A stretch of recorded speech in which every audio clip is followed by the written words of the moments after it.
Thank you for tuning into the Crease Dive. We got Matt Nessler for a little 10-minute rant at the end of this episode. Once Jordy does his introduction, me and Jordy get the whole thing going. And at the end, if you want to just listen to Nessler, skip to the way out into this. He's got a 10-minute rant where we let him on. Thanks for tuning in. God bless. Enjoy the episode.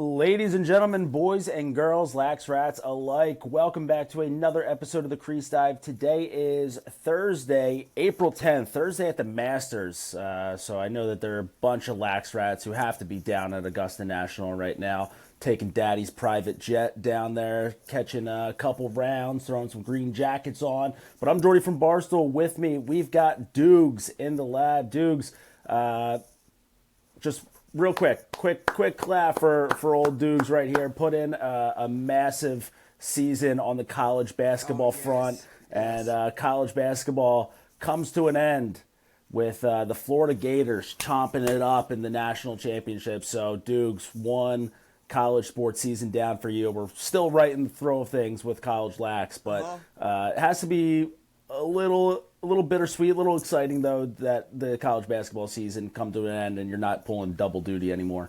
When you're also in sports, when you're in, like, sports media, I hate that. Oh, that sounded gross. I hated that. Like, but sports, just, like, social, podcasting, whatever you do in a sport, you got into it because it was your hobby at one point. Like, as I'm sure you know, with, like, the Flyers, Philadelphia sports, it's your hobby. It's your passion. When your passion becomes your job, it can be a pain in the ass at times. So I'm so pumped that college basketball is over, but it's also bittersweet because I love the sport so much. Now it's all lacrosse, baby. Now it's all lacrosse. Lacrosse can officially start. I think it's the fourth time I said that this year. Yeah. It's the fourth official start of lacrosse. Just quick, on a tangent, because we don't get a chance to talk every single day, so sometimes I do like having these random conversations. But the sports media, the sports media, because that's anytime anyone asks me, hey, what do you do? Like, what do you do for work?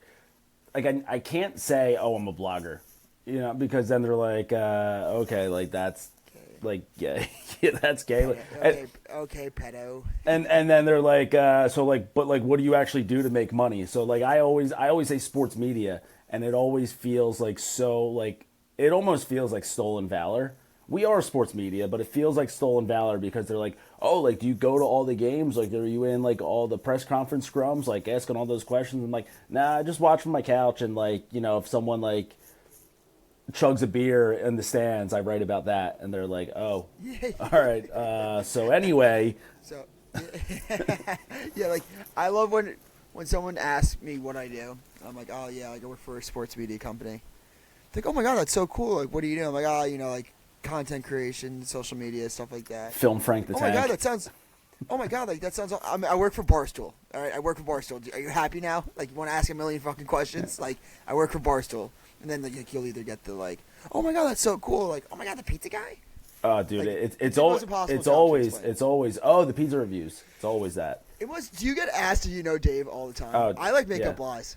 Yeah, well, and like you would probably see him a little bit more because you're in the office. I see him like never, and that's the way that I like to make, because if I'm hearing from Dave, it means that I fucked up and something's going bad. So like the least that I talk to him is better for me, and so I always try to tell people like, yeah, like I met he's cool, he's an awesome guy, but like I try not to talk to him because he's my boss, and they're like, oh, okay, I get that. Yeah, it's a good way to put it. I wonder if Dave is ever like, I started this giant media conglomerate, and it's called Barstool Sports, and they're like, oh, the Crease Dive. Yeah. I wonder. Actually, shout out really quick. I'm thinking about this on the spot. I met in the elevator of my girlfriend's apartment the guy who ran the Crease Dive social medias for the first season. For the first, like, not Robbie? No. Not Robbie. He was a kid from Philadelphia. I want to say it was Robbie or Ryan. I forget. I don't know. I've given out the password for the Instagram and Twitter to so many. There might be like 50 people right now who can log in. I'm shocked we haven't gotten like raided. Yeah, like I'm sure Drake Porter still has the password out there somewhere. He can... Yeah, shout out TCD Kevin, the intern who helped out with the social for a couple years, job at ESPN. That's just what we do. We have a pipeline. I mean, like the coaching tree that we've put together for social is just unbelievable. So anyone out there, if you're a young kid, maybe in college, have a little bit of time on your hands, especially coming up now. You know, it's almost the end of the college year, and you're looking to get to ESPN. You're looking to get to some of these top spots. It starts with working for the Crease. Let us give you our Instagram password. Yes, and I am dying right now to give you an unpaid position where if you text me on a Tuesday, I will respond to you by at least Friday afternoon to tell you that you have the green light to post whatever you want. So anyone out there who's looking to get that foot in the door. We lead guys to places like ESPN because, the Crease Dive, we are a top 100 lacrosse podcast on the internet, and that's a goddamn fact. Tell you what. And even Nestler, really quick before we jump into the games, we got Nestler in our coaching tree, just got a new job. That's why he's not here right now. Scheduling is out the wazoo still, even though college basketball's over. We're trying to find times for all three of us to get on. I love that Nestler is just now, like, he's probably one of the more well-known established guy in like lacrosse social media. Like he did the video with Mitch. Obviously, I mean the in there is you on Mitch's podcast, but the goalie video. But the in's also just Nestler. The in is Nestler is now his own in. I love seeing him reply on Twitter. He cracks me up. He really cracks me up. I mean, his social media presence is great. And there's not a man in the world. Yeah, not a man in the world who hates really any Division III program besides Cabrini more than him. It's all day. He hates, and this is the last test. He hates Stevenson more than Salisbury. He really does, and I think. I think he wants to hate Salisbury more, but he knows deep down it's Stevenson. Yeah, and he also knows because they probably played Stevenson a little bit more, but I think he also knows at the end of the day, you can say what you want. Salisbury's still their daddy. Correct, and also I feel like Stevenson's kind of like more. I feel like am I wrong to say it's like Cabrini for Baltimore kids? Yeah, that seems fair. I think that. Yeah, it's definitely more that because I don't know what I would call Salisbury. I don't think that you can really compare Salisbury. Nesta would have a few words. Yeah, he would definitely hate this conversation right now. We'd have to put him on mute, or else we would never get through it. I think that Stevenson's definitely more, because they're program historic wise probably similar. Yeah, you just can't compare those two to Salisbury. So he despises Stevenson. So shout out Wags, the SID over at Stevenson, always keeping us updated on when the Mustangs are playing. The best thing on Twitter right now. And just always just gets unloaded on by Ness day after day about how much he hates Stevenson. So Wags, an absolute legend of the game, big friend of the program. I know he's listening right now. And Ness probably listening as well as he's going on to do whatever it is that he's doing right now. But yeah, he's got that new job, so he'll be back in the mix. He's not out of the mix. He's very much in the mix. He just can't record at right now. It's 9:04 in the morning. He's got a job that requires him to be in the office and locked in, and doesn't allow him to spew hot takes about college lacrosse at this hour of the day. Hottest take that I have right now: the dynasty's dead, Dukes. I hate to jump right into it, but the dynasty is dead. So? The chance at a three-peat, there's just it's over. And I said it when in case you guys forgot, when the Philadelphia Eagles won the Super Bowl and they prevented the Kansas City Chiefs from three-peating. UConn men's basketball, college hoops, Dukes, this is right up your alley. They didn't get a chance to three-peat, and I think that we will go 0 for 3 on three-peats this year because Notre Dame, they just don't have it. Great game up at the Carrier Dome. I'll never stop calling it the Carrier Dome. In front of I think that someone said that there was 12,000 fans there. It was highest attended game this year. Just what an atmosphere that right there. I know that Homewood has some claim to it, but mecca of college lacrosse has to be the Dome. 12, at least 10,000. I've seen numbers that were like 12,000. Place was packed, insane atmosphere. Great start out of the gate by Notre Dame. Awful start by me on Twitter because after it was 3-0, I declared the game over. I gave it the old Vince Carter "it's over" gif, and right after that, Syracuse went on an 8-0 run. Like the moment that I hit send on that tweet, Syracuse scored their first goal and didn't look back after that. And just one of those games where you realize, hey, maybe this isn't an indictment on Chris Cav at all. So but it's more of a, hey, maybe we didn't put enough weight behind losing Pat Cav and what that would do to this team. So my question to you, and this is, I'm not saying that Notre Dame's like a lock-in shoe-in for the Final Four or anything. Would you be shocked if they're in the Final Four? No, they might be a Final Four. Would you be shocked if they won the championship? Would you? Like, there is not one like. I'm not saying they're the best team in the country. By no means do they deserve that claim at all. I'm not breaking news here. They have 3 losses. But do you think there's that big of a separation between the best team in the country and the 8th team in the country? So, no, I don't think. I think that this is a I don't want to call it a mid-off, but it's sort of it's basically what this year is turning into a little bit, although that, Cornell and Ohio State starting to pull away there a little bit. I wouldn't be shocked if Notre Dame's there for championship weekend.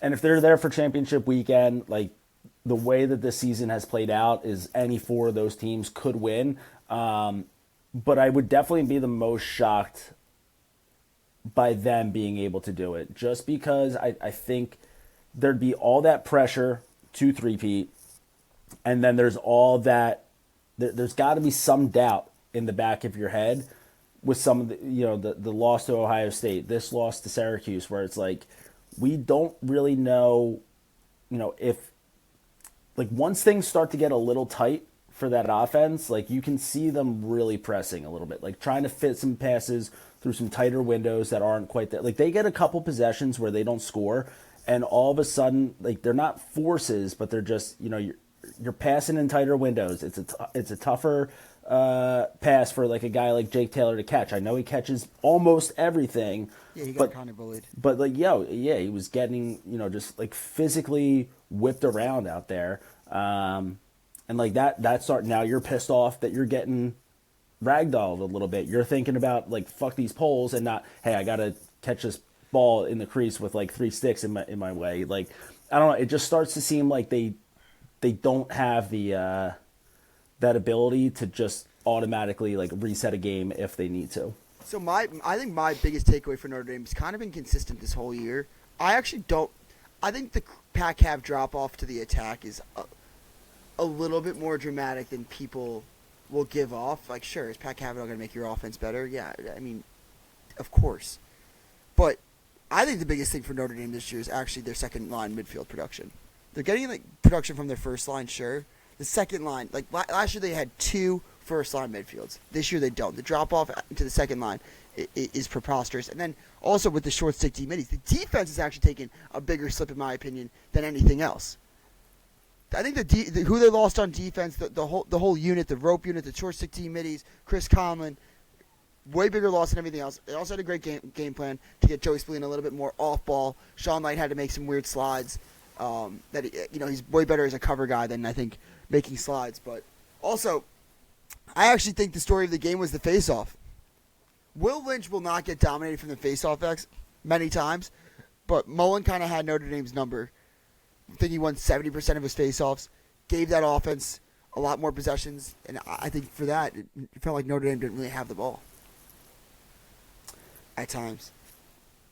Yeah, and listen, we would be, and I feel like I'm about to start freezing here, but I think we just crisis averted. I think I'm going good here. And listen, like, it would be unfair to talk about this game without talking about the 2 goals wiped off the board for Notre Dame. Obviously, the one was there was an offside, so like you have to wipe that one off. So from an emotional standpoint, it still sucks to see that one come off the board, but it's not like they got hosed on that one.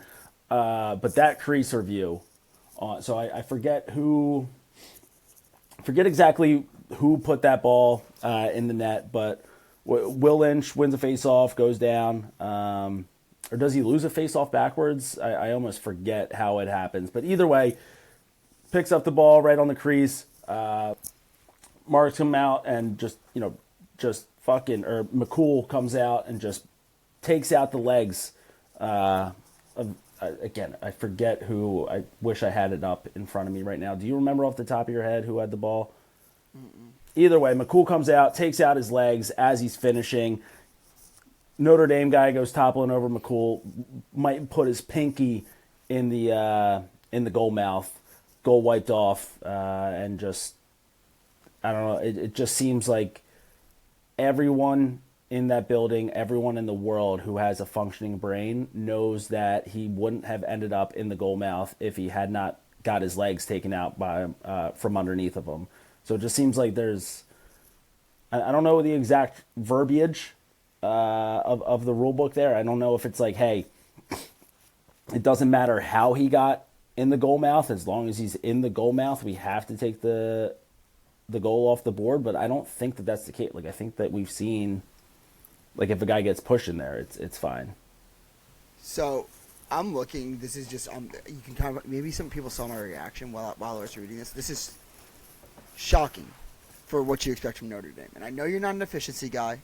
I know you hate the numbers, but can I read them to you? Go ahead. Offensive efficiency, second. So if you get them the ball, they'll put the ball in the back of the net. Defensive efficiency, what do you think they're ranked? 23rd. 41st. Ooh. But listen though, do they?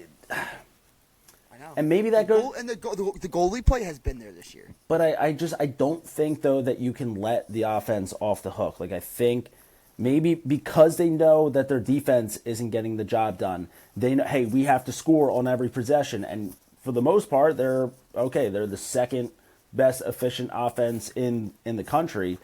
But like in these tighter games, in these moments where, hey, we're not getting stops.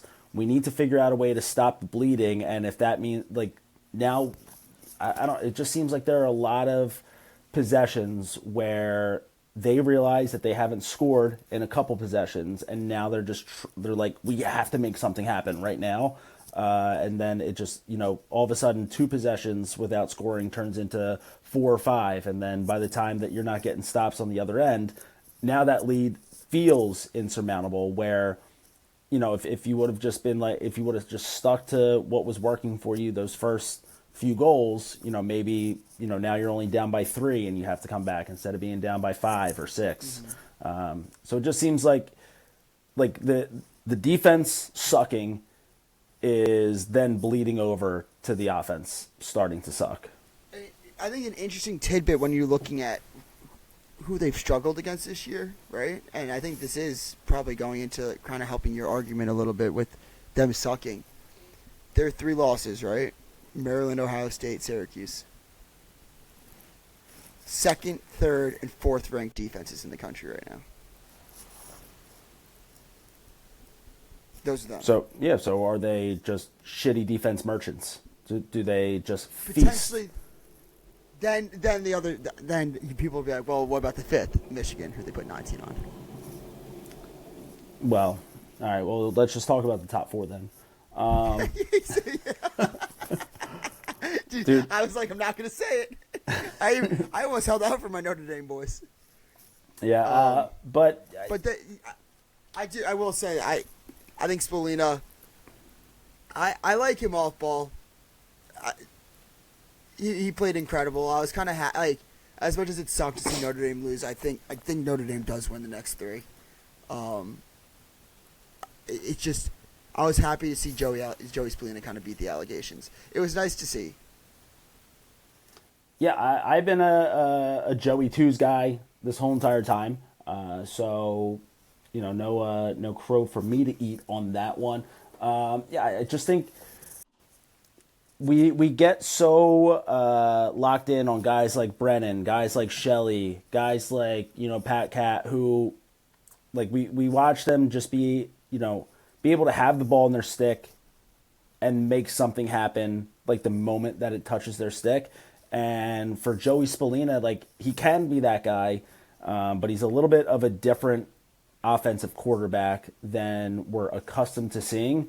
And I think like that just causes people just expect him to play like a Shelley because he has that level of skill and that like caliber but to him, but he's a different player, and he's got a little bit more of, not more game sense, but it's just a different game sense than guys like he's off the charts. Yeah, so it's a different, like, seeing things develop, seeing like where to get into some soft spots, where to like when to push, when to not, and the game doesn't look the same as we're used to seeing of the last few iterations of like these generational offensive quarterbacks.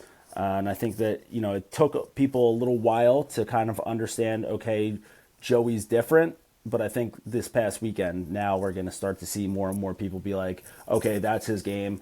That's working out for Syracuse, clearly. And I think that that's something that they can keep going on as the rest of the season goes on, especially with the ACC right now being very wide open and Syracuse at the top of it. Right. Yeah, I think it will be interesting to see how Syracuse does come tournament time. If the lights get too bright, but I don't think it will. I honestly, if you asked me right now, or I'm going to ask you right now, who's your Final Four? So Cornell is in there for me. I think that what we're seeing is that, like, we came into this year with a group of guys who we were trying to figure out, okay, who's the number one guy in college lacrosse this year, and what we've seen is that it's the easiest answer in the world, and that's CJ Curse. And I think Cornell just playing too good right now. I think that they'll be there. Listen, it's really hard for me to pick against Ohio State. I've been the biggest Ohio State fan on the planet for the last now 4 weeks. So nobody knows this team better than I do. But great goaltending, great face-offs, great defense, and an offense that's able to just distribute the ball around. I think they're not going to run into any problems where if they don't have one guy going, they completely fall off. Ohio State's there for me right now. Then, all right, so Maryland, Notre Dame, Syracuse, UNC. Those are 4 teams for me that are fighting for those last 2. And if I have to just put my nuts on the line here, I'm going to go Terps and Cuse. Terps, Cuse. Cornell, Ohio State. So mine... A lot of red. I don't love that.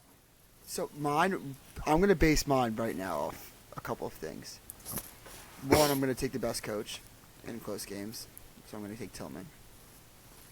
2, I'm going to take the best player. You're going to take that May moment, CJ Kirst. Then when the game gets close, I'm going to take a team that's been there before. So I'm going to take Notre Dame. Then for my 4th team, this year is going to be a crapshoot over who. I know you're putting Harvard in there. Yeah, it could be Harvard. It could be Cuse. It could be North Carolina. I've been big on North Carolina since week 1. I think they're a great team. I think that actually against Notre Dame, that might be a make or break for Notre Dame in my opinion, just based off of Brady Wambach can give that offense enough possessions. Notre Dame would have to be firing on the other end. They wouldn't almost not be able to miss on possessions. They'd have to clip it like a 48% percent on offense. But I think I'm going to go Notre Dame for the player, for the experience, Cornell for the player, Maryland for the coach, and I'm going to go outside the box. Hold up. Okay. Oh, you're cucking me on the Philly Lax right there. So I think this might be the year that we just ran. I was, the Army clips out there, of me being well, that was just because I thought Notre Dame and Maryland at one point would have been such a good game, but at this point, I don't necessarily think would be as hyped up as I expected in the moment. But I do think this is the year that someone slips in, whether it be a Richmond, a St. Joe's, a Harvard. I think that we're going to get a wacky one in the Final Four. Yeah, like I mean, listen, I would, yeah, and I would love the St. Joe's pick. That would be awesome. Would be a little unfortunate that championship weekend goes up to Boston this year. Would have been awesome to see St. Joe's play at the Link. But I think that they're a frisky, pesky team that is going to win a tournament game and be a tough out in that Elite Eight. I don't know. Well, yeah, I love them to death. Yeah, it's not like you're saying that they're a lock for the Final Four. Like you're saying, like they're gonna have to slip in, and I would agree with that. I still think that there are 6, 7 teams that are right. None of them are great. All of them are pretty good, and I think St. Joe's is like right on the outside of that tier. Yeah, I think when it comes down to it, it's obviously just going to be all matchup based. Like if St. Joe's runs into Maryland in the quarterfinals, I don't think Maryland's losing to St. Joe's in the quarterfinals. Do I think St. Joe's could beat in Ohio State? Yeah, I do. Yeah, I do.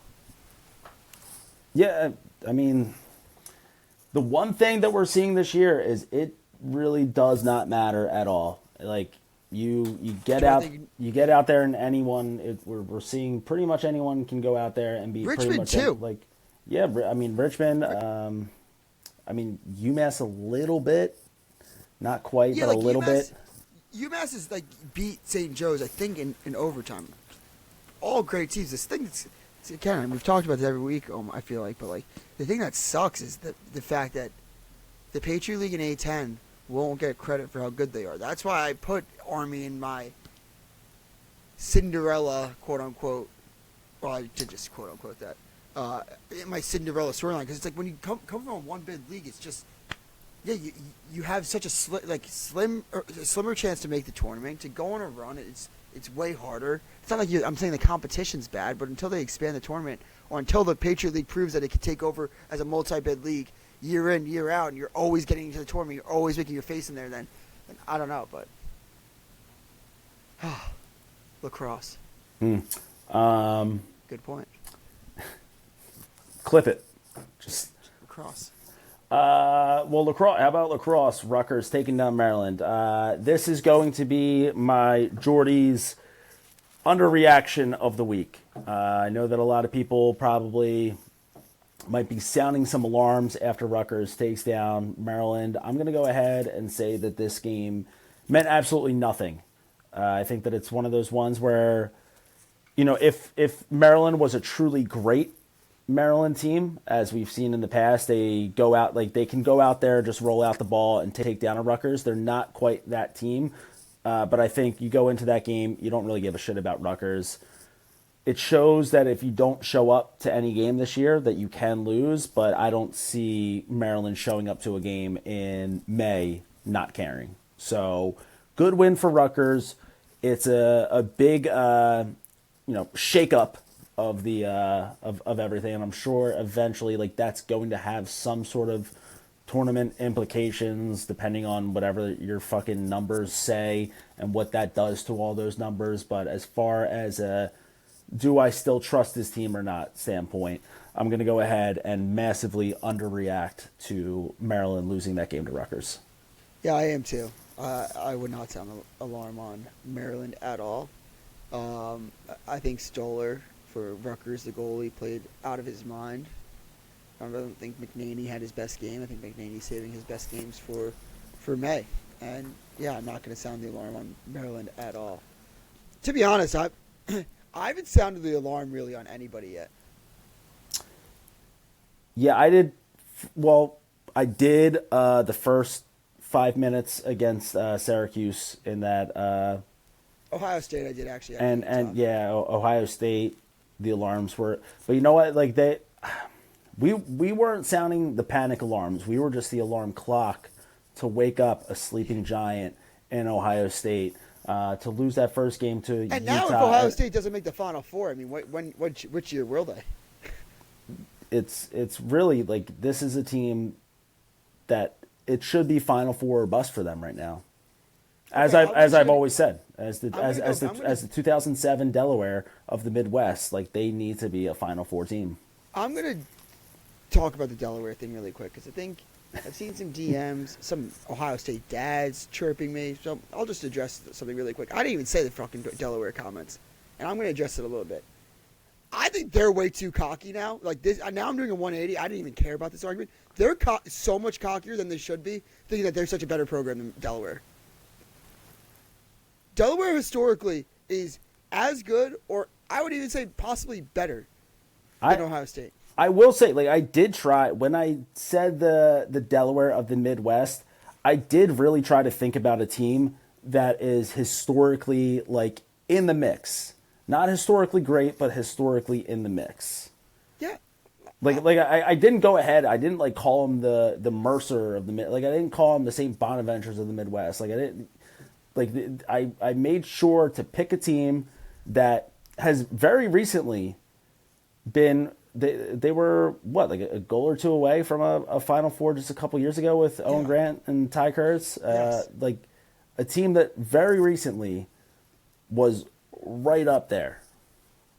Delaware's a good. That's actually what I felt the most bad about that comment is I felt like Delaware might have thought that I was talking more shit on them than I was meaning to. I was trying to be pretty complimentary towards Delaware while also trying to kick Ohio State in the dick while they were down. 1, 2, 3, 4, 5, 6, 7. So yeah, they had. So Delaware has more NCAA tournament appearances, same number of Final Fours, and 4 to the same amount of quarterfinals. The only thing Ohio State has and Delaware has probably produced better players. You got John Grant Jr., Curtis Dixon, Owen Grant, like Mike Robinson was in the. You think he's still floating around? Good friend of the program. Good friend of the program, Chris Collins. C's. Yeah, Chris Collins. Yeah, I mean, I think that my biggest takeaway was, you threw me in with this Delaware take kind of, which I'm happy. I love this. I brought you into my hole. And the thing is, a lot of people would be like, I don't like the mud. I love the mud. I don't even correct people when they're like, oh, that was you idiot, blah, blah, blah. I think the most disrespectful thing, though, was the tone to Delaware. The tone to Delaware has gotten so crazy that now I'm like, I have to speak up on this. Delaware's a better program. And listen, without a doubt, but yeah, listen, the name on the front of the jersey means a whole lot more than the one on the back. So, listen, the Crease dive said that about Ohio State. So right, yes, I like that. Nah. All right, so now we're gonna put you in on all my takes. Yeah, fuck. All right, wait, no, everything was Nestler. Everything was Nestler. I make quote cards now. I put quote cards, all my takes that are wrong. Just authored by the Crease dive. Authored by the Crease dive, but with Nestler's face. Let's see. Anything? Quick. Speaking of Nestler, shout out to Loyola Greyhounds getting their first win of the season. Little overtime bingo winner against Bucknell. Tough break for Bucknell. Who did they hand a loss to this year? They took down. They took down Colgate while Colgate was buzzing, and then sometimes you're buzzing, and sometimes the buzz comes for you. Loyola finally getting one in the win column. Good for them. They did. We're recording this on Wednesday right now, so they did just lose last night in double OT to Towson.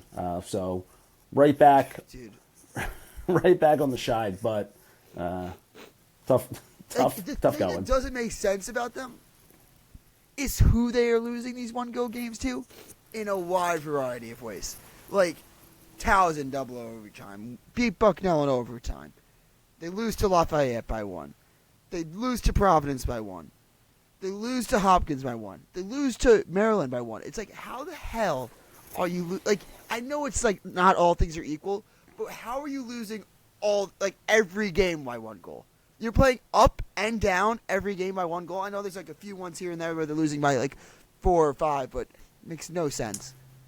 That, my friend, is like I don't know. I always feel bad. I don't want to put guys on hot seat, but that's coaching.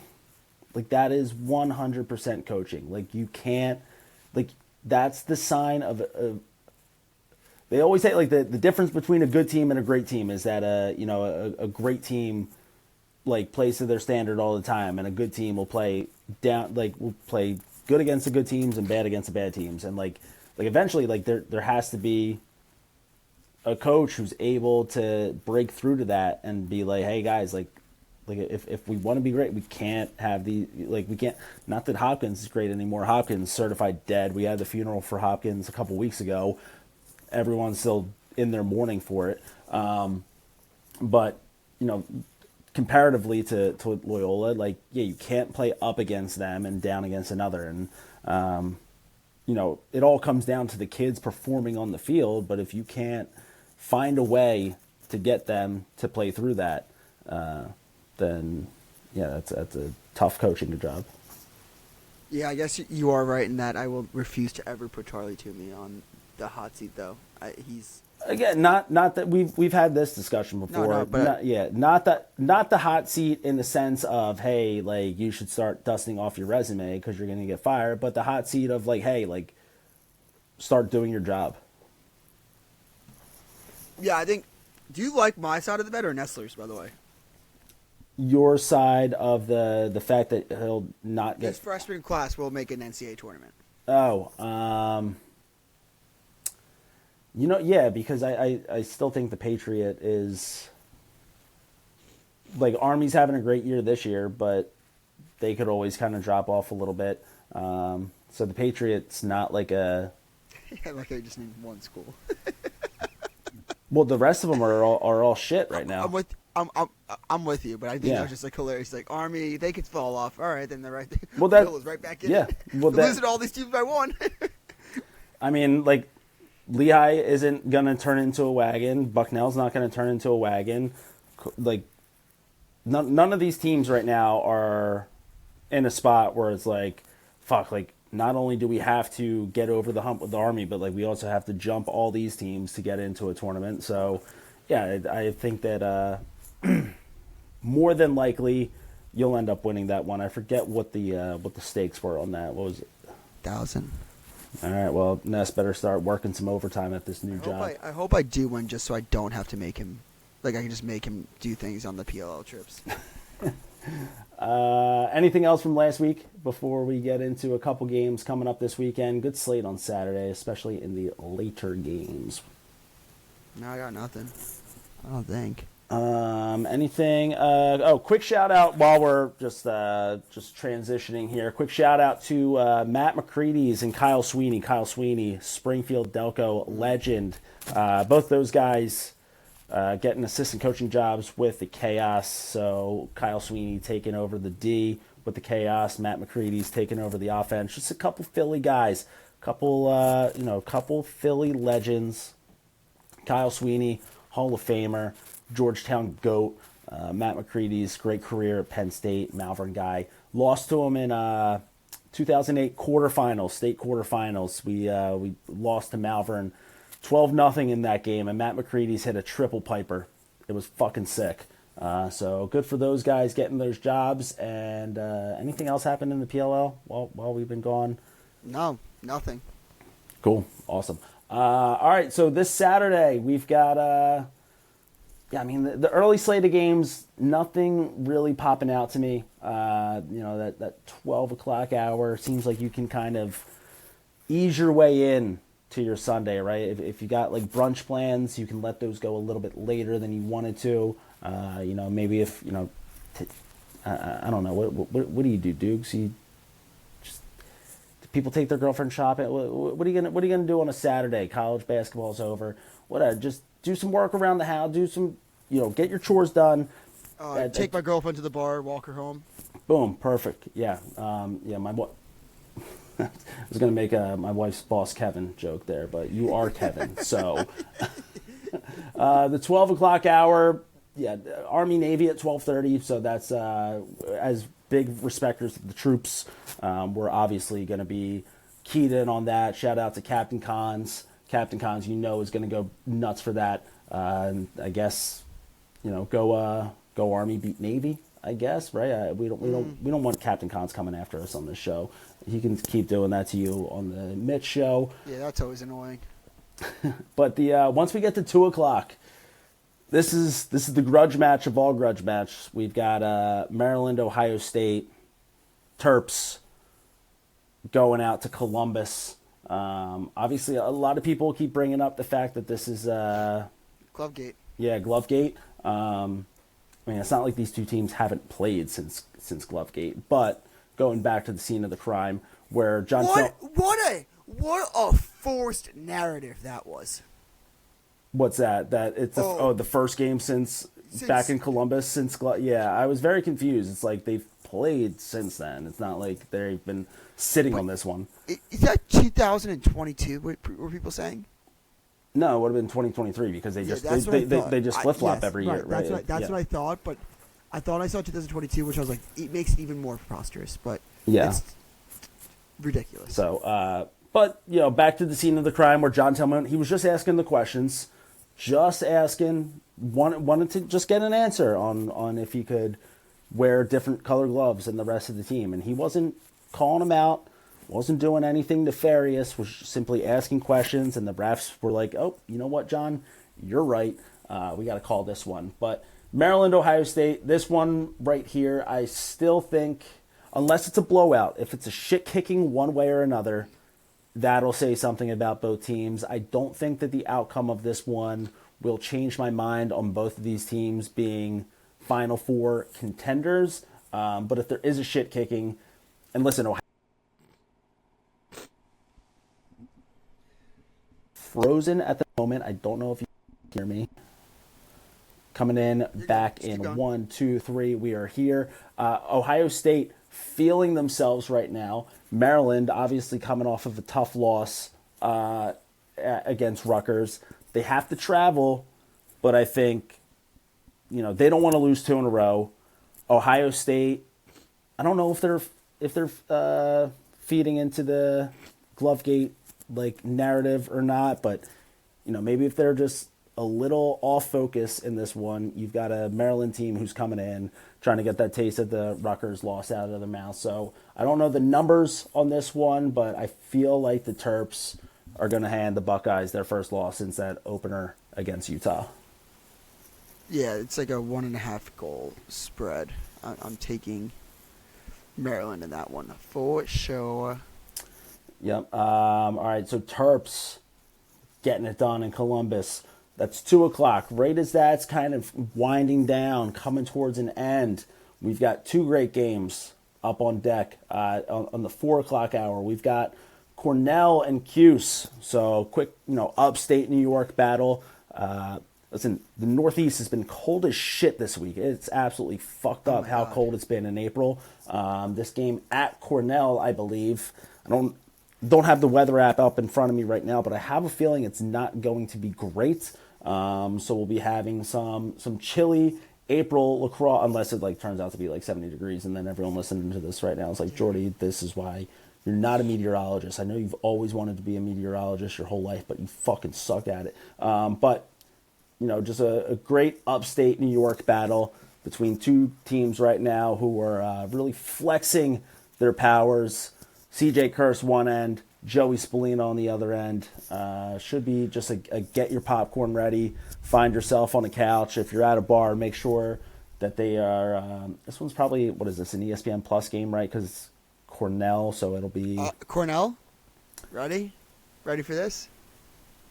People are going to freak out. Oh, no, I know what you're about to tell me right now. Fuck, I forgot about this. Go ahead, break the devastating news. Do you want to say it, or do you know it, or do you want me to break it? I know it, but I don't know the exact what it's Oregon on. Sports Network. $20.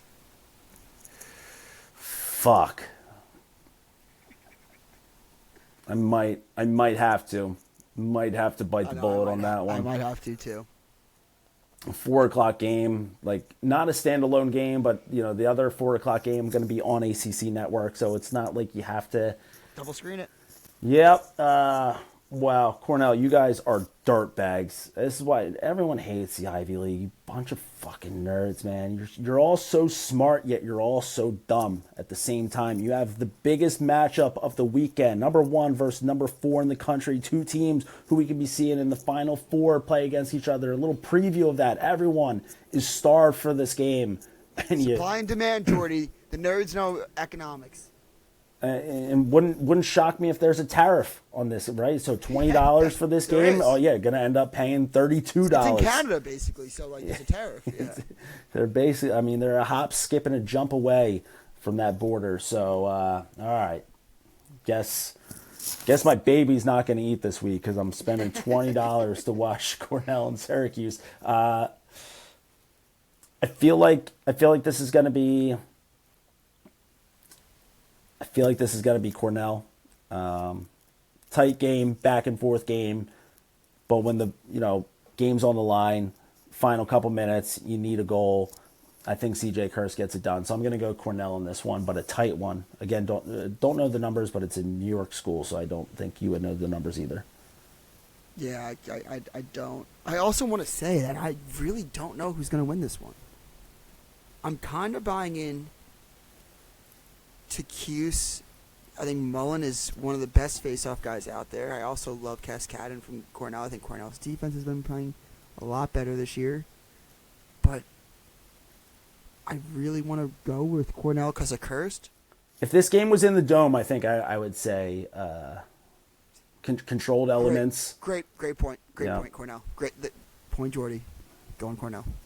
Yeah, if they can control the environment a little, I like Syracuse's sticks just as much. But if it's little chilly out there, the elements not too great, maybe a little windy. It's been super windy this spring. Also, that's coming from Hurricane Jordy right here. So Cornell in this one, but close game, should be great. The other 4 o'clock game, Duke UNC, and this is to see kind of who is in that top tier of the ACC, along with, I'm still going to keep Notre Dame in the top tier of the ACC. I'm not like completely down on Notre Dame, so they're still up there.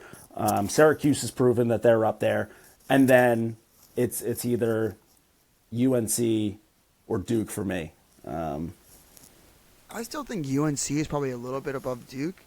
I think UNC's favored by 2.5 in this one, but yeah, I'm gonna go with UNC. Just given people aren't impressed with Duke at all. Like they've taken a couple losses that I think really, really fucking hurt. That you kind of now in retrospect you can kind of see their problems, which maybe weren't as clear in the beginning. But I think their defense compared to last year or years before has been something that's really been bad. And I think Jameson is kind of having a sophomore slump. I think he was one of the best goalies in the country last year. So yeah, I'm going to go with UNC. I think Wambach's going to give the possessions that Petro and Duffy are going to need to kind of slam this one home. Yeah, for me it just feels like UNC team on the rise. They've been down for a couple years. Duke just kind of coming down, and this is just where that momentum of an upswing and a downswing will crisscross each other. And yeah, I'm also on UNC. So not a very contentious picks for the two co-hosts here today. I think we're on the same side on those 3 games. Any other games this weekend? Obviously, I think Notre Dame beats Virginia. If that's a shock. I think that. I mean, I totally agree with you. I don't even think about Virginia when it comes to college lacrosse this season. So weird. And like they've been, what is it now? 2019, right? Was that when they won the first one? Yeah. So and then I forget if yes, since 2019, like Virginia has been Virginia, Maryland, and then you just start rotate. Yeah, I mean Notre Dame the last couple years, but Virginia, Maryland have been just, and then you can rotate the two other in, have just been Final Four locks every year, and I don't even think about Virginia when it comes to college lacrosse this year. So brutal year for them. Queens Air Force we forgot to talk about. Hopkins, Penn State, I think that's a 1 o'clock game. It's at Happy Valley. I think that's one that Penn State kind of has to have. Hopkins is dead right now, so they're kind of a team that has almost nothing left to lose, which makes them a dangerous team. And Penn State, kind of one of those teams where I'd say, like, we might not win the Big Ten this year, so we have to figure out a way to get our resume to still be an at-large. So this is a big, big game for Penn State. I think this is one where you got to have. I think, even if Hopkins wins this one, they still might be dead in the water. So Penn State just going to have to figure out a way to take down a guy who has nothing left to lose, which is always tough. So that'll be a really impressive win for Penn State, despite how shit Hopkins has been the last couple weeks. Yeah, Penn State needs this. I think that, I wonder what their odds are, but they should be fine. I wonder how much this loss would hurt. But I think with the next two, they should win and they should get in. Yeah. No matter what happens. I think Princeton Brown might be one to just keep an eye on. I think Brown's been playing really well lately. Connor Foley quickly becoming my favorite goalie in the country. Just seems like an absolute lunatic. As much of a caricature of a goalie as you could ask for. A guy who you probably have absolutely no idea what is going on in his head, but you're just happy that he's on your team and in net because he's a lunatic who will throw his body in front of those shots. But Brown, overall, playing pretty well. Played really great against Cornell last week. Final score probably looked a little bit more lopsided than it actually was. Brown was right in there until Cornell kind of pulled away at the end. So Brown playing good.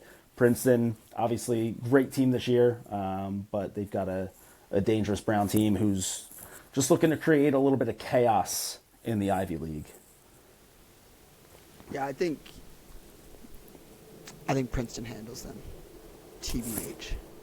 Yeah, I would hope so. We can scrub that part for Larkin Kemp. We'll figure out a way to make sure that he doesn't hear that. But yeah, I would, because I love Princeton and I want to see them go deep into May just so I can keep watching Culture Mac as he play. The Sunday, oh wait, no, it's not even a Sunday night Big Ten game, but Michigan Rutgers. Mish. Yeah. It's kind of one where if Michigan wants to keep being this. Spread has a close -1.5 for Michigan, so I'll take Michigan money line in that one. Yeah. Also, Michigan going to Jersey, so I'm sure Scotty Royster be fired up for that one. Let's get Nestler there. Let's get Nestler boots on the ground. On scene. If you're a Rutgers Sid, figure out a way that we can get Ness boots on the ground, sideline reporting, bring it to you live. Jersey's #1 lax reporter. Right. So that's about it. So should be a good late slate on Saturday.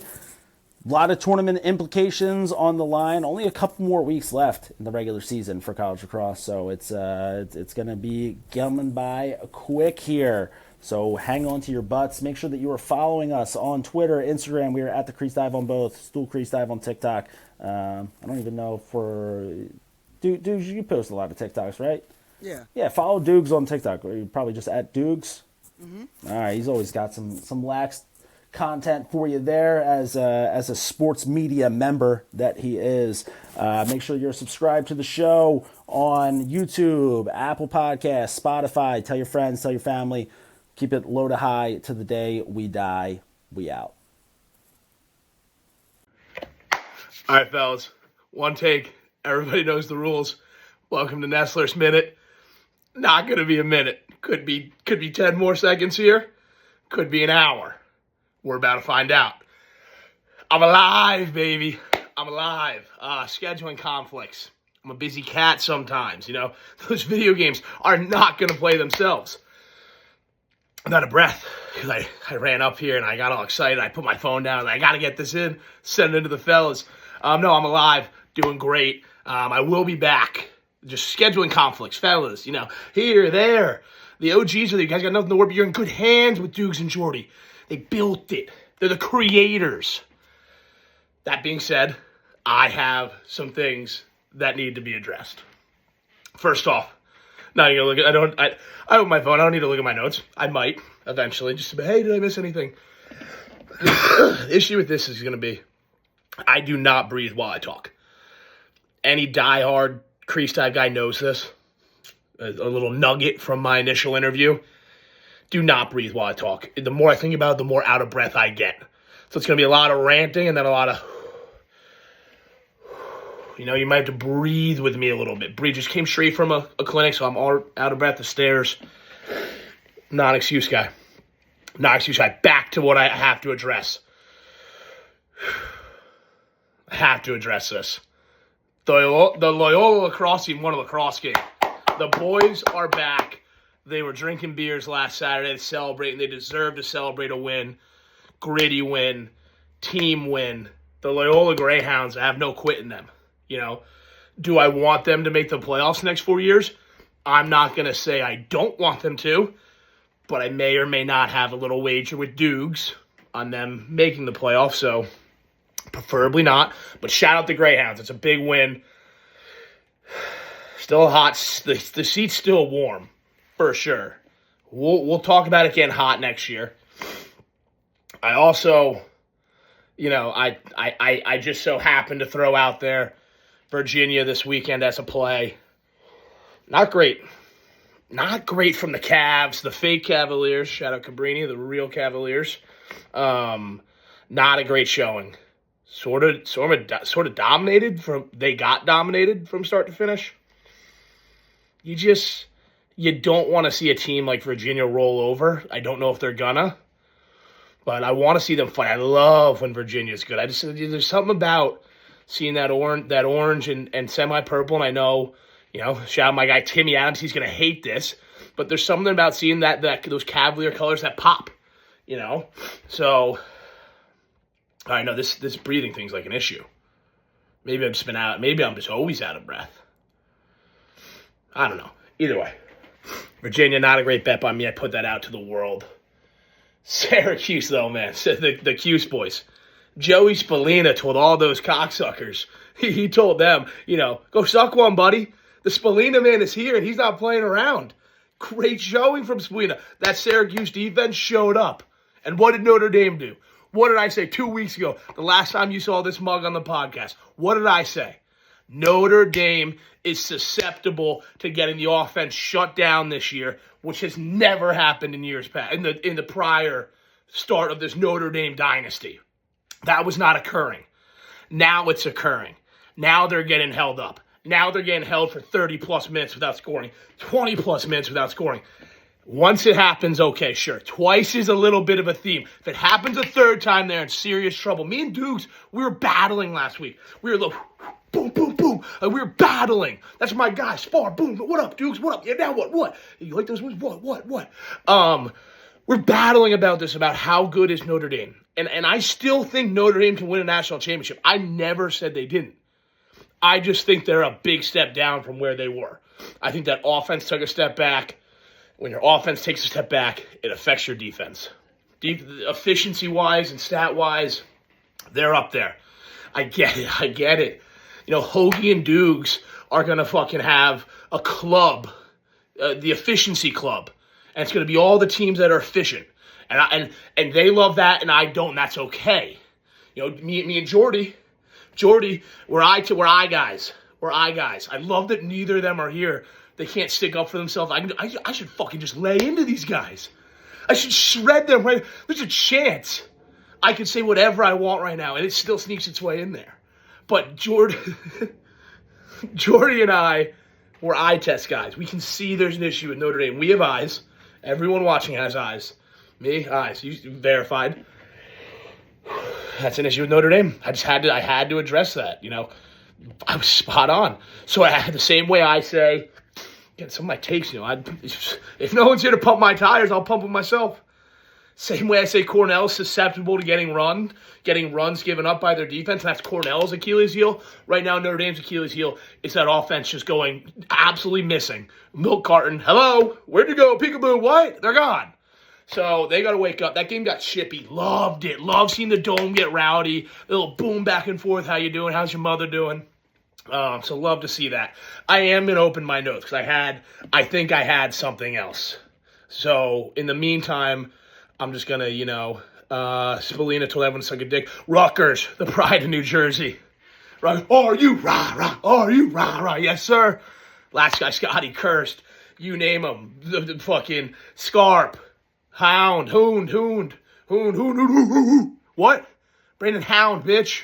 Come and get it. Rutgers faithful, stand up. There's no quit in Jersey. Those boys come out and get a gritty win against Maryland. Sneaky team, sneaky Rutgers. When everyone falls asleep on them, are they a sleeping giant? I'm not saying it. I'm asking a question. I'm asking you guys a question. Doing better with the breathing, with the it's like constant yoga. Called Me, Myself, and I. New podcast hosted by Matt Nessler. Loyola, Notre Dame sucked. I think I had some screenshots of some games I maybe want to chat with you guys about. What stuck out to me? Oh, Dartmouth. I don't think Dartmouth's a faker, but we saw a little bit more of who they really might be. I think that Dartmouth team is light years ahead of where that Dartmouth program's been. I think Dartmouth has made me eat my own words this year. But if they had come out and been at like right here with Harvard and maybe even gotten that win, then we're having a conversation of how real is this Dartmouth team. Right now, I think we know how real they are. They can be in a big game, they can win a big game, but they're not ready to take that step in the Ivy yet.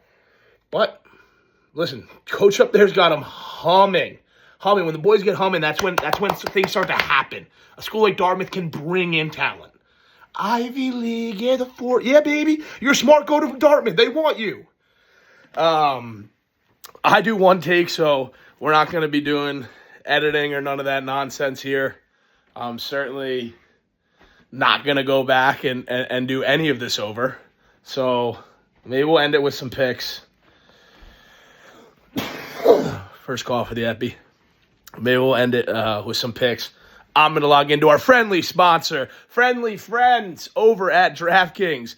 Those are good guys over there. That's where you're going to want to go get your lines and gamble responsibly, okay? And this weekend, our friends over at DraftKings have a slate of games. Me being in the state of New Jersey, I will not be able to give you guys any of the New Jersey lines, so we'll not be picking any of the New Jersey games.